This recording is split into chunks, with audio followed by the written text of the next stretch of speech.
الصلاة خير من النوم۔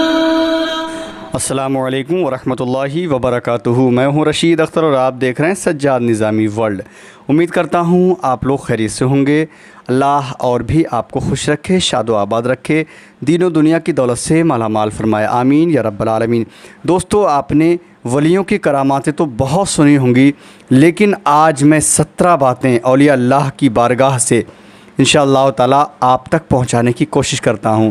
یہ 17 باتیں آپ اگر سن لیں گے تو انشاءاللہ آپ کا ایمان تازہ ہو جائے گا اور آپ اس ویڈیو کو بار بار دیکھیں گے انشاءاللہ تعالیٰ۔ اسی ویڈیو میں ایک آج اللہ کے ولی کا ذکر کرنے والا ہوں، اور حقیقت میں جو نسبت رکھتے ہیں ولی اللہ سے، یعنی اللہ والوں سے، تو یہ سمجھیے کہ اللہ کے ولی کے پاس کتنی پاور ہوتی ہے، یہ شاید ہم نہیں جانتے ہیں، لیکن ہم کو جاننا بہت ضروری ہے، کیونکہ اللہ کے ولی کی اگر پاور ہم کو پتہ چل جائے تو انشاءاللہ تعالیٰ جو دنیاوی ہم آفتوں میں جو پریشان رہتے ہیں نا، تو انشاءاللہ اگر اللہ کے ولیوں کو ہم یاد کر لیں تو ہماری زندگی کی ہر پریشانی ختم ہو جائے گی۔ آئیے میں یہاں سے شروع کرتا ہوں، لیکن آپ لوگوں سے مؤدبانہ گزارش یہی کروں گا کہ آپ اس ویڈیو کو شروع سے لے کے آخر تک دیکھیں اور اپنے دوست و احباب میں پہنچا دیں سننے کے لیے۔ بسم اللہ الرحمن الرحیم۔ ٹھیک ہے، انشاءاللہ تعالیٰ سنیے اولیاء اللہ کی یہ 17 باتیں۔ نمبر 1، اولیاء اللہ کی خدمت میں حاضری کے لیے سفر کرنا۔ اولیاء اللہ کی خدمت میں جانے کے لیے حاضری کے لیے سفر کرنا ہے۔ نمبر 2، ان سے روحانی و باطنی فیض حاصل کرنا۔ نمبر 3، اولیاء اللہ کے دربار میں مردہ مچھلی زندہ ہو گئی۔ نمبر 4، پھر اس مچھلی کا پانی پر تصرف ہو گیا اور وہ جہاں سے گزرتی گئی راستہ بنتا گیا، یعنی کہ یہ اس مچھلی کا ذکر ہو رہا ہے جو حضرت موسیٰ علیہ السلام مطلب جب حضرت خضر علیہ السلام سے ملاقات کے لیے جب گئے تھے تو وہ مچھلی جو پکی ہوئی آپ کے پاس رکھی تھی وہ زندہ ہو کر اور تالاب میں چلی گئی تھی، ہے نا۔ یہ اسی کہ اولیاء اللہ کے دربار میں مردہ مچھلی بھی زندہ ہو جاتی ہے اور پھر وہ مچھلی جو ہے پانی پر چلی جاتی ہے اور راستہ بنتا چلا جاتا ہے۔ نمبر 5، اولیاء اللہ کو اللہ تعالیٰ کی طرف سے خاص رحمت اور علم لدنی عطا ہوتا ہے۔ نمبر 6، اللہ تعالیٰ نے ایک باطنی نظام بھی مقرر فرما رکھا ہے جسے اللہ کے مقبول بندے چلاتے ہیں بے شک۔ نمبر 7، اولیاء اللہ کا پانی پر پورا تصرف ہوتا ہے، یہ بھی حق ہے۔ نمبر 8، اولیاء اللہ کی نگاہ دونوں کناروں پر ہوتی ہیں، دنیا و آخرت ان کے سامنے ہوتے ہیں بے شک۔ نمبر 9، اللہ کے مقبول بندے پیشانی پر نگاہ سے ہی تمام احوال معلوم کر لیتے ہیں، یعنی کہ دنیا کے اندر کوئی ایسی طاقت نہیں ہے جو پیشانی پر نگاہ ڈالنے کے بعد پتہ کر سکے کہ کیا پریشانی ہے یا کیا حال ہے اس کا، لیکن اللہ کے ہی مقبول بندے ہیں، یہ ولی اللہ ہیں، یعنی وہ ولی ہے جو پیشانی پر نگاہ ڈالنے کے بعد ہی اس کے حال معلوم کر لیتے ہیں۔ نمبر 10، لوح محفوظ اولیاء کے پیش نظر ہوتی ہے۔ نمبر 11، وہ تقدیریں بدل دیتے ہیں۔ نمبر 12، ایمان جان سے زیادہ عزیز ہوتا ہے یہ ولیوں کے لیے۔ نمبر 13، اللہ تعالیٰ کے دیے ہوئے علم سے وہ لوگوں کے حالات سے واقف ہوتے ہیں بے شک، سبحان اللہ۔ نمبر 14، ان کی نگاہیں زمین کے نیچے دفن چیزوں کو دیکھ سکتی ہے، یعنی ولی اللہ کی نگاہیں جو ہیں اگر زمین کے اندر چیزیں دفن بھی ہیں ان کو بھی دیکھ سکتی ہیں۔ نمبر 15، اولیاء گرتی ہوئی اشیاء کو روک دیتے ہیں۔ نمبر 16، ان کے کاموں پر اعتراض نہیں کرنا چاہیے۔ نمبر 17، ہر چیز کے صرف ظاہر پر ہی نظر نہیں رکھنی چاہیے۔ مندرجہ 17 باتوں کے علاوہ بھی اس سے بے شمار موتی نکلتے ہیں۔ آج کی اس گفتگو میں ہم ان 17 باتوں کے 17 چیزوں کے متعلق عرض کریں گے، اس لیے کہ ان کا اصل قرآن کریم سے ثابت ہو گیا، اور قرآن سے بڑھ کر کوئی سی کتاب نہیں ہے۔ کون سی کتاب ہے؟ جو بات قرآن حکیم سے ثابت ہو جائے اس میں شک و شبہ مومن کی شان سے بعید ہے۔ تفصیل میں آپ کو بتا رہا ہوں، اب آپ حضرات ان 17 باتوں کی تفصیل سماعت فرمائیے۔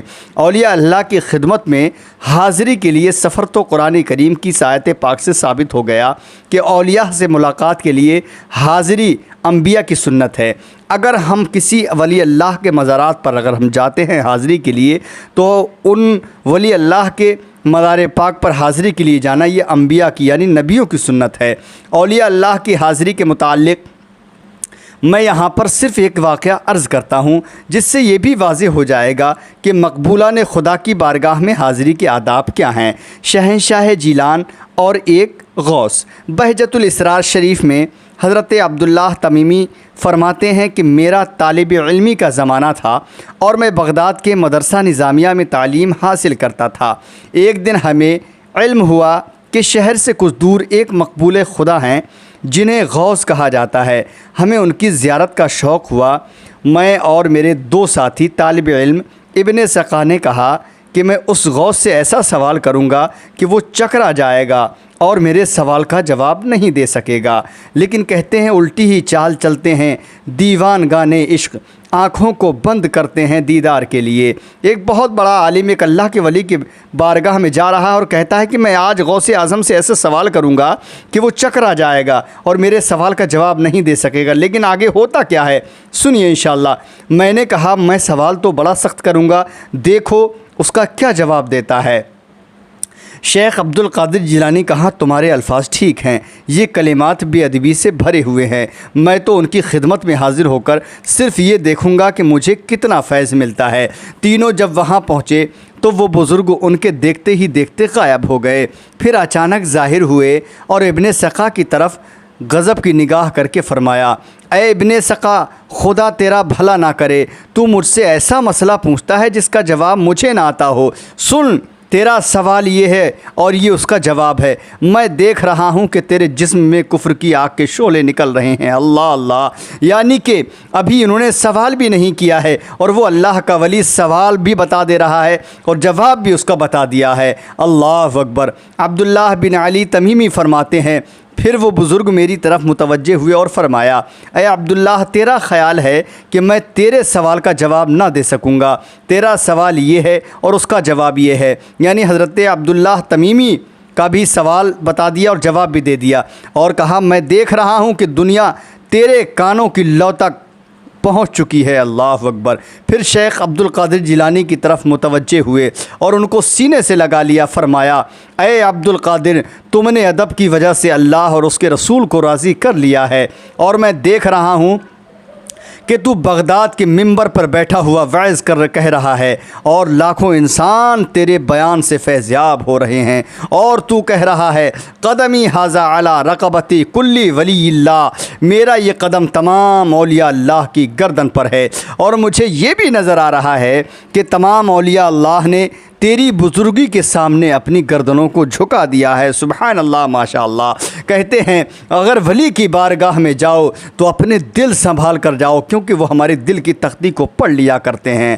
یہ کہہ کر وہ بزرگ ہم سے پھر غائب ہو گئے، پھر ان کا کسی کو پتہ نہ چل سکا۔ حضرت عبداللہ کہتے ہیں کہ جس طرح اس غوث نے کہا تھا اللہ تعالیٰ نے اسی طرح کر دیا۔ ابن سقا ہر علم میں شاندار کامیابی حاصل کی، ساری دنیا میں اس کے علم کا چرچا ہونے لگا، بڑے بڑے عالم اس سے مناظرہ میں شکست کھا گئے۔ روم کے عیسائی بادشاہ نے اپنے تمام پادریوں کو جمع کیا اور ابن سقا کو مناظرہ کی دعوت دی۔ ابن سقا نے تمام پادریوں کو شکست فاش دی اور لاجواب کر دیا۔ بادشاہ اس صورتحال سے سخت پریشان ہوا۔ اچانک اس کی جوان بیٹی پر ابن سقا کی نظر پڑ گئی اور وہ اس پر عاشق ہو گیا۔ بادشاہ کو کہا کہ اپنی اس لڑکی کا نکاح میرے ساتھ کر دے۔ بادشاہ نے کہا اس شرط پر نکاح کر سکتا ہوں کہ تو اسلام کو چھوڑ کر عیسائیت قبول کر لے۔ ابن سقا نے فوراً اسلام کو خیر آباد کہہ دیا اور مرتد ہو گیا۔ بادشاہ نے اپنی لڑکی کا نکاح اس سے کر دیا۔ نکاح کے ساتھ ہی اس کے جسم میں کوڑ کی بیماری پھیل گئی۔ بادشاہ نے اس کو اٹھوا کر شہر سے باہر پھینک دیا۔ جو آدمی اس کے پاس سے گزرتا تھا اس پر لعنت بھیجتا تھا۔ لوگ کہتے یہ وہ آدمی ہے جس نے ایک ولی اللہ کی بے ادبی کی ہے۔ آخر وہ اسی حالت میں ایریاں رگڑ رگڑ کر مر جاتا ہے۔ اللہ اکبر۔ اب آپ سن سکتے ہیں، سوچ سکتے ہیں، سمجھ سکتے ہیں کہ ایک اللہ کے ولی کی شان میں گستاخی کرنا کتنی بڑی بے ادبی ہے۔ یعنی اس نے گستاخی کی ابن سقا نے، یہاں تک کہ اس کو کوڑ کی بیماری ہو گئی اور وہ اسی حالت میں ایڑیاں رگڑ رگڑ کر مر جاتا ہے۔ مولانا جلال الدین رومی علیہ الرحمہ نے فرمایا جب اللہ تعالیٰ کسی کو ذلیل کرنا چاہتا ہے تو وہ پاک لوگوں پر تان شروع کر دیتا ہے۔ دعا کیجیے اللہ تعالیٰ اپنے مقبول بندوں کا ادب کرنے کی توفیق عطا فرمائے۔ ماں باپ کا بے ادب، استاد کا بے ادب، پیر کا بے ادب کبھی منزل مقصود تک نہیں پہنچ سکتا۔ میاں محمد صاحب رحمۃ اللہ تعالیٰ علیہ فرماتے ہیں، بے ادبا مقصود نہ حاصل، نہ درگاہ ڈھوئی تے منزل مقصود نہیں پہنچا، باج ادب دے کوئی۔ یعنی کہ اگر پیر کا بھی بے ادب ہے، گستاخ ہے، وہ بھی کوئی بھی منزل مقصود تک نہیں پہنچ سکتا۔ جو استاد کا اگر بے ادبی کرتا ہے وہ بھی کوئی کسی بھی منزل مقصود تک نہیں پہنچ سکتا۔ اگر ولی اللہ کا کوئی بے ادبی کرتا ہے وہ بھی کسی منزل مقصود تک نہیں پہنچ سکتا۔ اگر اپنے ماں باپ کی بے ادبی کرتا ہے تو وہ بھی کسی بھی منزل مقصود کو نہیں پہنچ سکتا ہے۔ اولیاء اللہ کے بارے میں اور ان کی شان میں گستاخیاں کرنے والے لوگوں کو ابن سقا کا یہ واقعہ سن کر اللہ تعالیٰ سے خوف کرنا چاہیے۔